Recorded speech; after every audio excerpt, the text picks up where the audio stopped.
Now, one of the things we're also going to look at is actually printing out a booklet or imposing the the pages in a way that it prints out as in a booklet. Now, you guys have probably already done this. It's basically going into File and Print Booklet. And in this case, I've created a half of an 8.5 11 sheet, 24 pages. And if we go and look at the preview, you'll see that it sets up so all the spreads are working together. You'll also notice that I created a 24-page booklet, and yet all the pages themselves, the spreads, add up to one more than the number in the signature. So 12 and 13 are 25, 11 and 14. So you can go through, and that's something that will tell you if your signatures or your pages are out of whack. Okay, so if they don't total up to one more than the number of pages you're trying to print.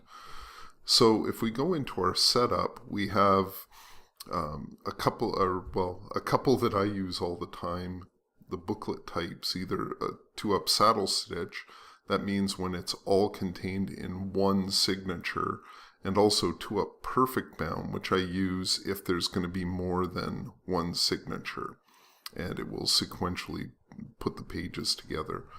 Okay. Depending on how many pages I want to print, I have the all selected. Also, if there are more pages, if you have fewer pages to print than there are in the signature, you have to have this clicked off to print blank printer spreads. You can adjust the bleeds and all that sort of stuff. And right now, if we're going to send it to the printer at the school, the Xerox, we can go in and put our setup here, and it can be 66 on 51, although the paper size should be letter and should be like this. And marks and bleed, we don't need any for this one because there is no bleed. And also, if you need to set up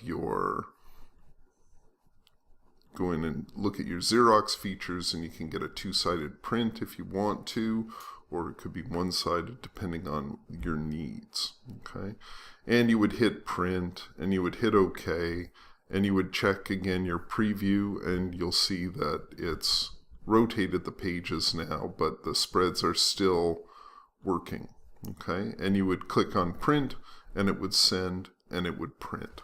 Okay, I have another setup here, my pal James Bond's book, and if I go to print booklet again, all these things have to be ticked off, but instead of a PostScript file, I'm going to send it to the printer, and I would just set it up normally on tabloid, centered, marks and bleed, crop marks, page information, use the document bleed settings, click OK, go to preview, and as long as it looks okay, it will print fine. However, if we're sending it off to shop to print or sending it away to print, we have to set up the PDF file.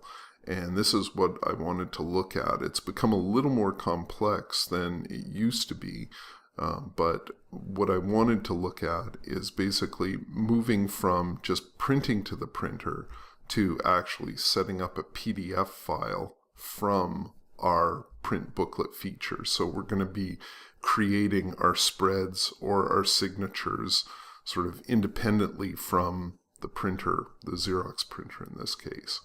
Okay, so I wanted to get into that a little bit, and I'm going to start with this one.